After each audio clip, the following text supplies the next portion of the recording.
साठी हा समुदाय एकत्रित झालेला आहे। वास्तविक पाहता ही भक्ती करत असताना तुकोबारा येण्याचं प्रयोजन सांगतात की आमच्या येण्याचं प्रयोजन असं आहे।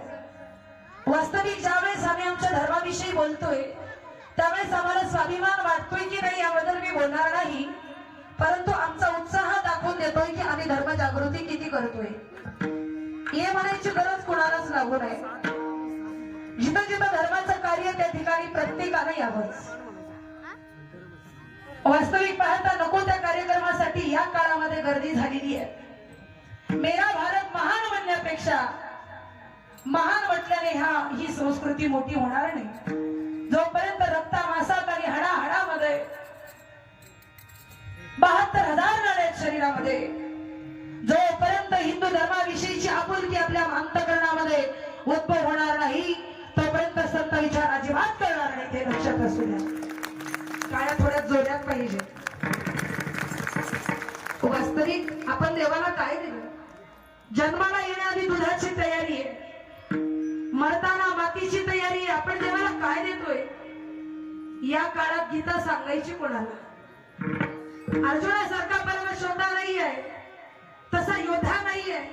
या काळात न भूतो न भविष्य, सध्या या प्रसंगी देव देश धर्म क्षमा असू द्यावी हात जोडून विनंती करते। एका स्वतंत्र सैनिकाची मुलगी आणि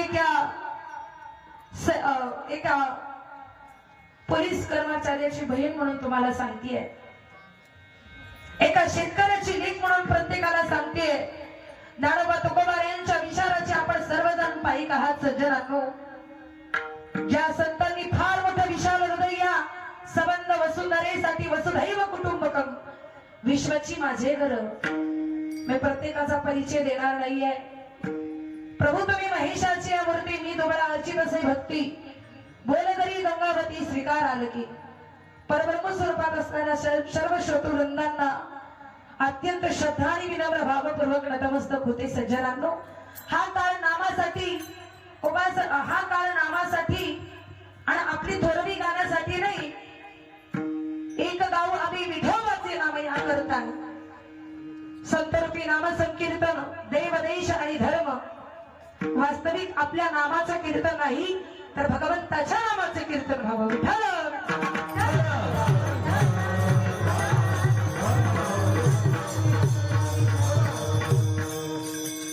स्वरूप असंय सज्जनांनो। वास्तविक तुम्हाला सांगू दर्शिते, आज सरांनी सुंदर असा विषय कीर्तनाच्या पूर्वरंगामध्ये मांडला, तो प्रत्येकाने गांभीर्याने घ्यावा।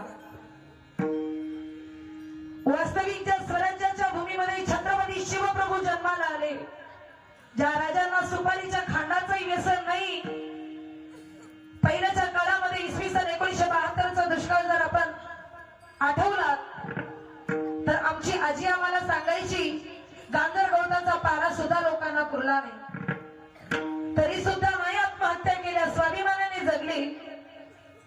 रक्ताचं आच्छादन होईपर्यंत आज या नऊवारी लुगड्यातली आई, धोतर आणि फेटा लिवलेला बाप जगतोय, पण या काळातला 16व्या वर्षीचा मुलगा आज अत्याचार करतोय। कुठे जातोय हा समाज? लक्ष द्या। म्हणून सज्जनांनो, तुकोबारा येण्याचं प्रयोजन सांगतात, आम्ही आलोय कशासाठी? धर्माचे पालन।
नादासाठी जोरदार टाळी होऊन जाते. ज्यावेळेस नादब्रह्माची थाप ज्यावेळेस मी ऐकली त्यावेळेस आमच्या भागाचं वैभव अकाली ज्यांचं मृत्यू झालं आदरणीय पाटील बाबांची आठवण मला आली तुम्हाला पाहिल्यानंतर. फार सुंदर ते पकवाज झालं.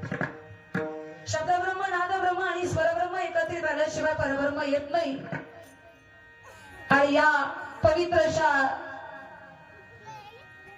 हिंदू धर्मियांच्या विराट कीर्तन सभेमध्ये ही लहान वयातली जी लेकरं उभा टाकलेली आहेत ना, वास्तविक नेहमी माझ्या कीर्तनामध्ये मी सुरुवातीला म्हणत असते, घासल्याशिवाय धार नाही तलवारीच्या पातीला आणि संत विचाराशिवाय पर्याय नाही या महाराष्ट्राच्या मातीला, या महाराष्ट्राच्या मातीला, या भारताच्या.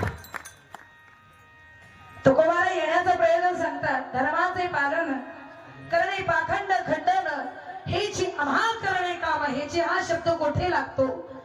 हेची या व्यतिरिक्त आम्हाला कुठलंच काम करायचं नाहीये. आम्हा वास्तविक आम्हा सर्वांचं प्रतिनिधित्व तुकोबारा करतात. भारतामध्ये जागोजागी दररोज कथा आहेत, कीर्तन आहेत, सत्संग आहेत, मंदिर आहेत, लाखोंचा खर्च आहे.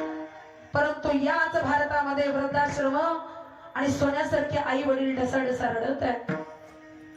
परप्रांतीयामध्ये जर गेला तर तिथलं 5 वर्षाचं लेकरू शाळेत जाऊन एकटं घरी येतं, पण याच भारतातलं 5 वर्षाचं लेकरू शाळेची वेळ झाली ही आई गेट समोर उभं का राहते? याचं उत्तर कीर्तनात घ्यायचंय. विठ्ठल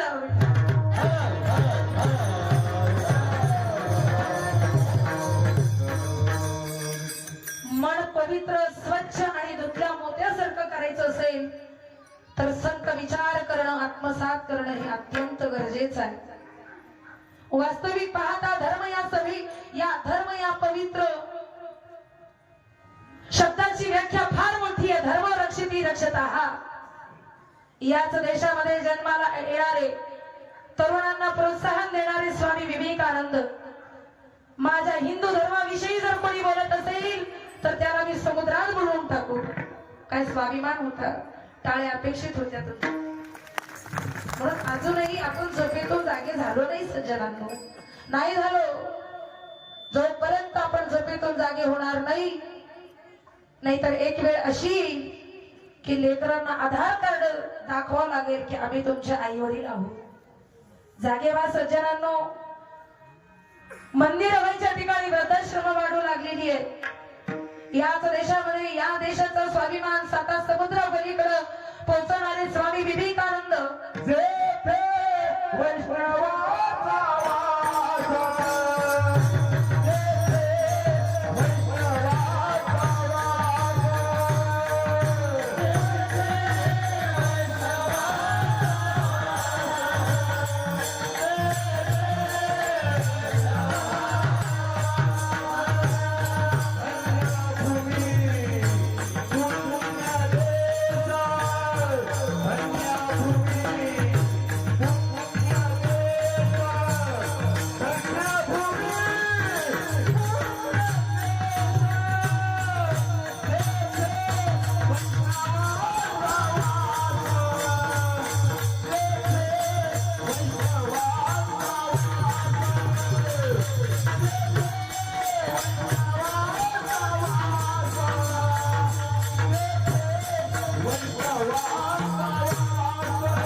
ही पुण्यवान भाग्यवंताची भूमी आहे.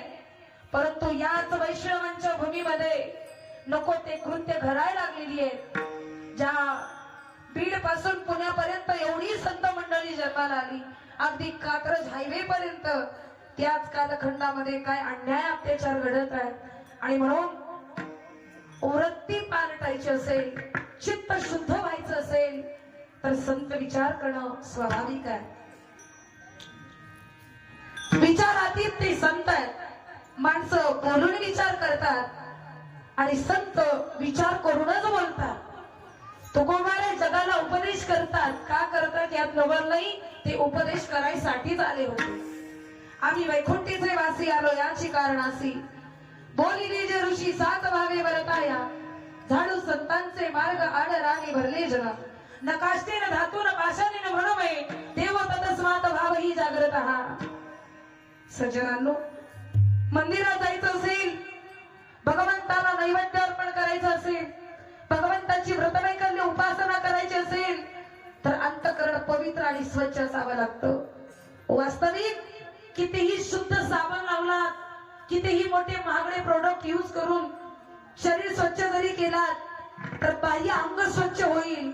अंतरंग स्वच्छ होण्यासाठी देवो ततस्मात् भावही जागृतः. विठ्ठल